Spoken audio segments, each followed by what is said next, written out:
How do you reflect now? Yeah, I think it was pretty obvious to everyone the second quarter was a really disappointing quarter. So in particular around the midfield and stoppages and the scramble of the game, I thought we got dominated.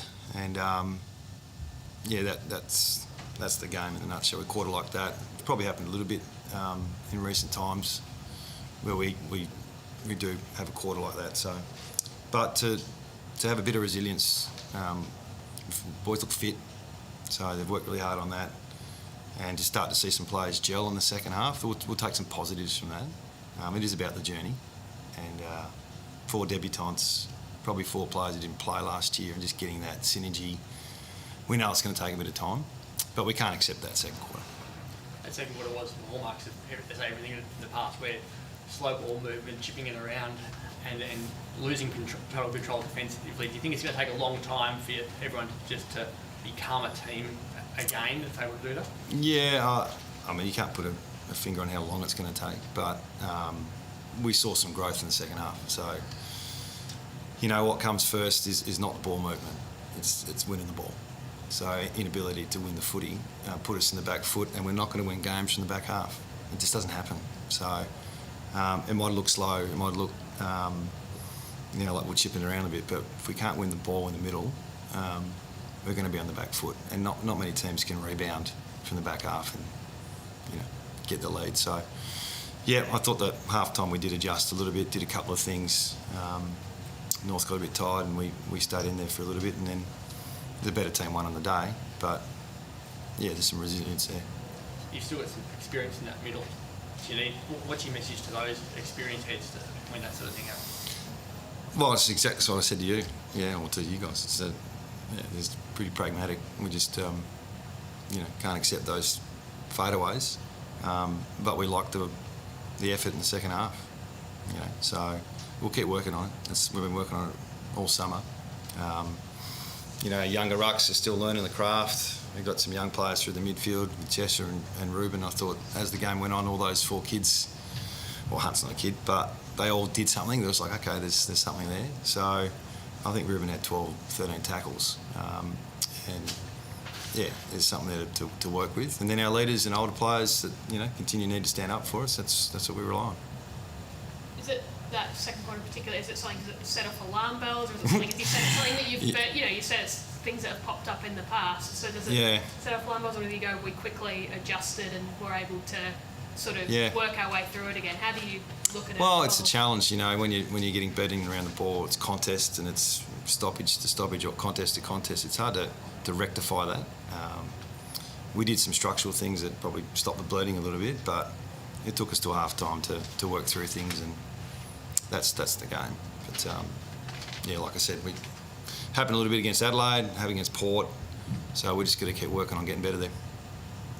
Not having Nick Nat in the middle obviously changes everything for you. You had 2 ruckmen against them, not having any ruckmen a long portion of the game.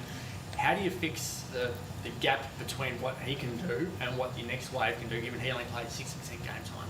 Yeah, we've got young ruckmen, so they're just going to take time. They always take the longest time to develop. So Bailey, 22, 23. So we subbed out young Jamo just after half time and brought in some speed. But those 2 held us up a lot last year with Nick not playing, and they've learned a lot. They've grown. They've got better, but it's just not consistent along with some of our mids. To make you look at Nick and go, we need to get him back. Oh, you reckon? Possible? Well, Nick's a champion. Like he's a legacy player for us. So yeah, we'd love to get Yowie back as well. But we need to see these kids come through and give them opportunity and find that balance between those players playing and the younger guys stepping up. And as we transition our list, it's all part of it.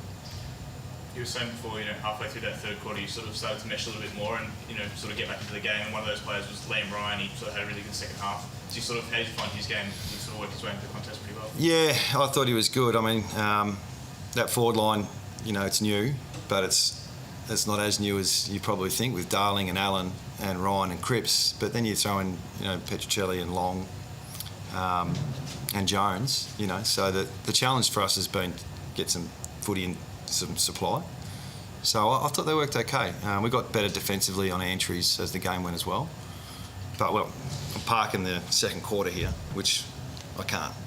So that was, unfortunately, that's North are really good method with their shape in terms of handball.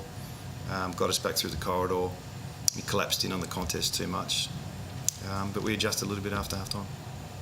There's been so much optimism over summer with the players coming back and fitness and all that sort of stuff. Is today a bit of does it rock you a bit when it doesn't turn into the result you want on the field? It's about the journey. Like, we would have loved to. We thought we could have won today, absolutely, but we didn't. So we now need to reflect and review and get better. But it's round one, so winning feels better than losing, no doubt about that. But no, I'm not rocked by it. Nick, any chance for next week?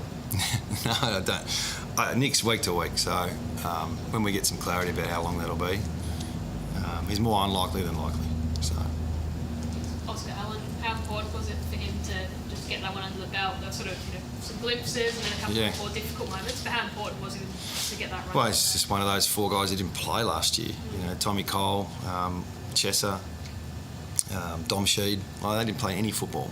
So, getting in a game under your belt, working with Jack and the rest of the forwards, and same with Dom.